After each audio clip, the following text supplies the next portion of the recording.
Mheshimiwa Spika, uniruhusu kwa unyenyekevu mkubwa niguse jambo la kihistoria lenye hisia na uzito mkubwa kwa taifa letu.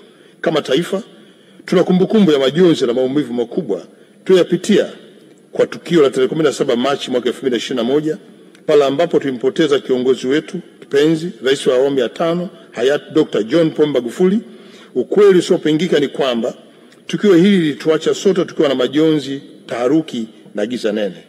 Mheshimiwa Spika, katika giza hilo nene la huzuni iliyogubika taifa letu, Mwenyezi Mungu alimpa ushupavu, ujasiri na utulivu wa kipekee Mheshimiwa Dr. Samia Suluhu Hassan kuwa rais wa Jamhuri ya Muungano wa Tanzania na akawa faraja kubwa kwa Watanzania.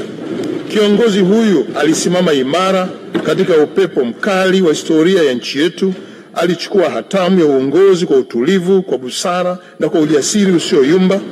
Na katika kipindi hiki alitufundisha kuwa utulivu sio udhaifu, bali ni nguvu ya ndani iliyotokana kwa Mwenyezi Mungu katika kushughulikia masuala makubwa ya kijamii, kiuchumi na kisiasa ndani na nje ya mipaka ya nchi. Mheshimiwa Spika, katika kipindi hicho kigumu, Mheshimiwa Dr. Samia Suluhu Hassan alionyesha imani kubwa na hatimaye aliamua niendelee kumsaidia kwa nafasi ya waziri mkuu. Hili sio jambo dogo.